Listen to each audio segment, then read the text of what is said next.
Tama po natin si Congressman Leandro Legarda Leviste, Triple L ng unang distrito po ng Batangas at Vice Chairman ng House Committee on Appropriations. Congressman Leviste, magandang umaga po sa inyo. Ay, magandang umaga po. Appropriations, Congressman. Uy, anong nangyari? Can you hear me well? Ay, yes po, I can hear you po. Okay. Hindi, ikako, para ang dating sa tao nung statement mo kahapon, parang nagtatanim ka ng duda kay DPWH Secretary Vince Dizon. May alam ka ba na hindi alam ng madlang people, Congressman? Sir Alvin, pwede ko pong sagutin yung tanong ni Sec Dizon for the first time on your show now. Sige po. Okay.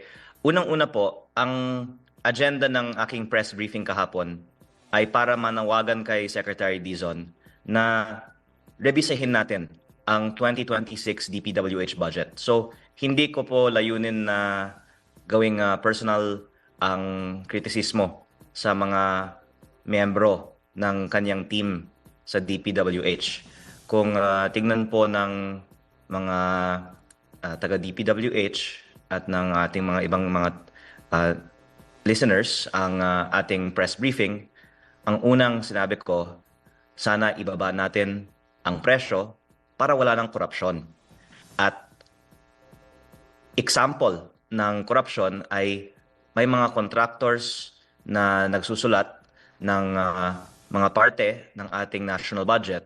At sinabi ko, meron daw connection ang iilang mga miyembro ng team ni Secretary Dizon sa mga contractors. Hindi ko naman sinabi na sila ay necessarily contractor. May connection. Kaya hiniling ko kay Secretary Dizon na ipa-disclose sa kanyang team ang kanilang mga connection sa mga contractor.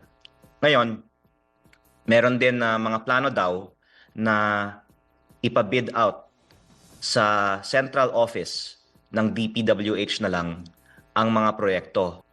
Hindi na lang sa mga district engineering offices. At ang isang punto na sinabi ko sa ating press briefing kahapon ay baka hindi naman yan magsasolve ng corruption kasi imbes na sa district engineering office magkakaroon ng mga issue, baka lilipat na lang sa central office pa. Kaya ko sinabi kay Secretary Dizon na let's not focus on looking into the personalities involved. Let's focus on a policy solution.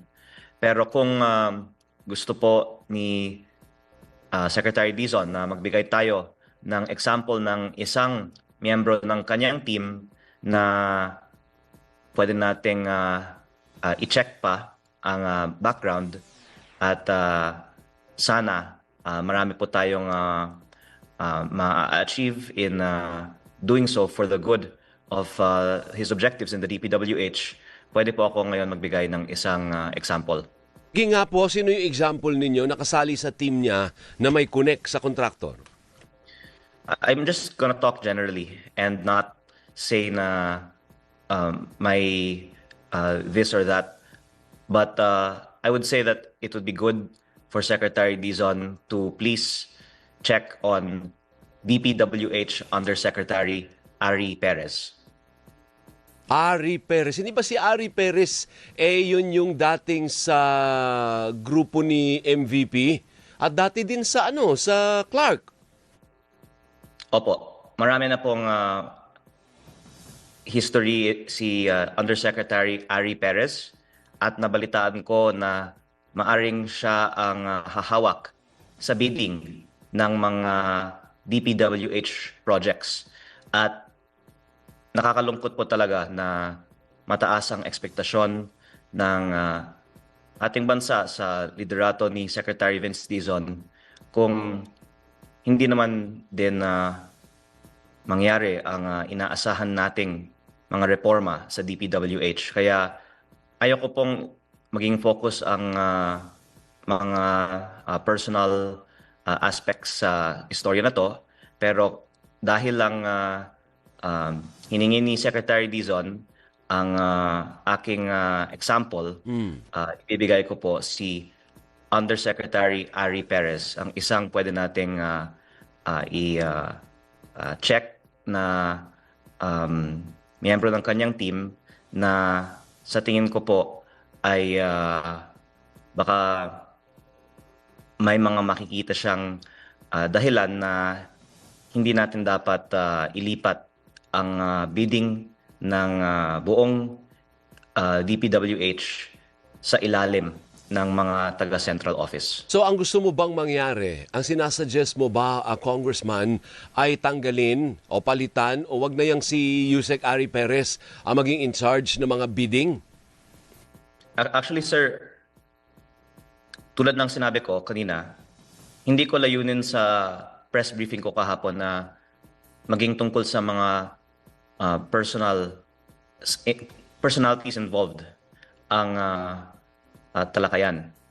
Kasi sa totoo lang, kahit sinong tao ang ilalagay mo sa DPWH, dahil sobrang laki ng halaga ng mga projects na binibid out, natural na mag-aalok ang mga contractors ng kickbacks kahit na ang mga taga-DPWH ay hindi manghingi. Kaya hindi ko naman sinasabi na sila ang lumalapit sa mga contractors. Maaari na ang mga contractors ang lumalapit sa kanila. Apo. Ang punto ko ay ibaba natin ang presyo ng mga proyekto para hindi na sobrang taas na pwede pang magbigay ng kickback. Kumbaga may para margin, may lugar, may ang korupsyon. kumbaga pong may puwang para ilaan sa katiwalian, yun ang sinasabi ninyo. Ano ang problema mo kamo dito kay Yusek Ari Perez? Siya ay may connect sa mga kontraktor. Kumbaga mangyayari, ang kutob ay, or pwedeng mangyari is, napalitan natin yung mga old characters na involved sa katiwalian, papalitan lang natin ng bago, but the system is the same. Ganun pa rin ang mangyayari, mangungumisyon pa rin. Tama po na the problem is the system, not the characters. You got it correct, Sir Alvin. And muli, ayoko nang sabihin na I got on your show to talk about an individual. So the truth is actually, hindi lang si Yusek Ari Perez ang maaring mabanggit, pero ayoko naman na pangalanan ng marami pang mga miyembro ng team ni Secretary Dizon dahil we have to work with them in Congress. So meron pa. Bukod kay Yusek Ari, meron pa pong ibang kasali sa team ni Secretary na maaaring may connection din sa mga contractors. Actually, Sir Alvin, during the interview, nakatanggap ako ng phone call na sinagot ko mula sa isang mataas na opisyal ng DPWH na hindi ko na lang pong papangalanan. Ginagawa ko lang tong example na ayoko naman na masira ang lines of communication ko to work with them on our policy reforms for the 2026 budget. Baka takot na silang mag-usap sa akin tungkol sa reforma ng DPWH kung sinisiraan ko naman daw sila. Kaya muli, ang layunin ko ay please ibaba na lang natin ang presyo para kahit ako sasabihin ko tiyak na hindi sila humihingi ng kickback. Kasi kung hindi sila humihingi ng kickback, ang next step dyan ay okay lang na bumaba yung presyo. At pangalawang binanggit ko sa aking press briefing kahapon, meron mga information tungkol sa magkano ang budget ng bawat congressman sa DPWH na hiningi ng maraming mga congressman sa mga budget hearings. Sinabi ni Sec Dizon, ibibigay niya. Dala ko sa press briefing kahapon at hinihiling ko lang kay Sec Dizon na siya ang mag-post ng impormasyon na to at hindi pa niya ginawa. Hindi ko alam ano po yung ayaw niyang makita ng publiko. At kahit sa kanyang press briefing kahapon, hindi naman niya sinagot ang mga points ko. Pinocus lang niya yung hindi daw sila contractor. Kaya muli, kay Secretary Dizon, I just want to focus on the policy solution and not on the personal issues. So apart from lowering prices, ngayong araw na to, pwedeng ilabas ng DPWH ang impormasyon tungkol sa magkano ang budget ng bawat congressman na hinihingi ng mga ibang mga miyembro Okay. din ng Congress. Kong, just to be clear lang, kasi hindi malinaw yun eh. You're saying na, without naming names this time, kasi nabanggit mo na naman si Yusek Ari Perez, ano po, meron pang ibang kasama sa team ni Secretary Dizon na meron ding connect sa mga contractors. Actually, Sir Alvin, sinabi ko sa aking press briefing na alam naman natin lahat na dito sa Pilipinas, people know everyone, 'di ba? Kahit si Secretary Dizon, inamin niya, natural naman na sabihin na maraming kilalang contractor ang bawat isa sa kanila. Sabi niya, kahit siya, dati siyang BCDA, marami siyang mga kilalang contractor din. At yung hiniling ko sa kanya ay i-disclose natin tulad ng statement of assets and liabilities. 'Di ba po? Ngayon, may polisiya na ang ating gobyerno na ideklara ang assets ng mga opisyal at ilabas ito sa publiko. At sa tingin ko, magandang hakbang na ilabas din ng mga opisyal ng DPWH sino yung mga kilala nilang contractor and more importantly, yung mga na-meet nilang contractor, lalong-lalo po mula sa simula ng kanilang termino. Okay. Sige. Para makita natin kung sila ay nanalo ng mga bidding. Hindi natin naman maitukoy kung nagkaroon ng transaksyon sila sa mga kontraktor.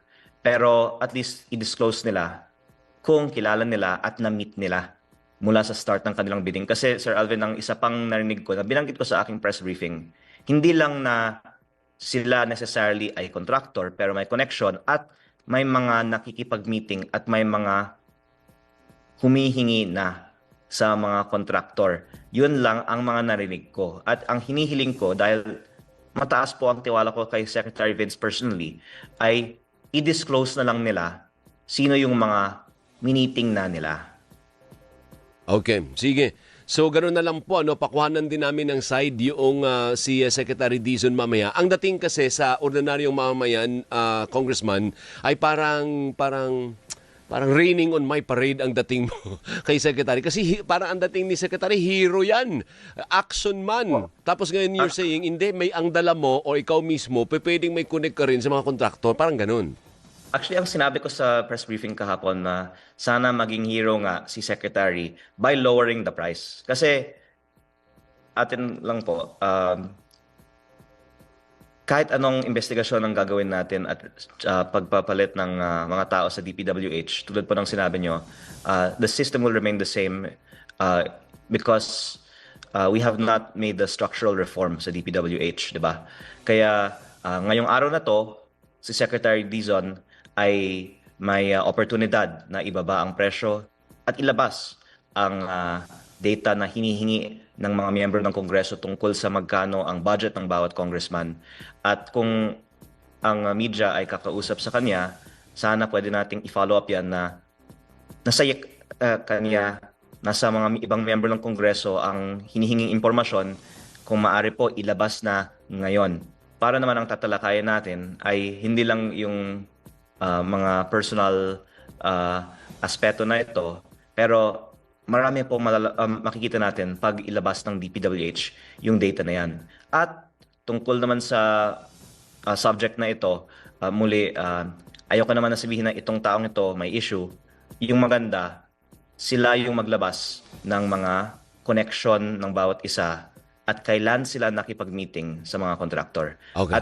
At ito naman po ay hindi malayo sa imahinasyon ng mga Pilipino na pag sa DPWH ka, maraming mga contractor na lalapit sa'yo. Okay, sige. Congressman, thank you. Maraming salamat sa oras po ninyo. Mabuhay ka.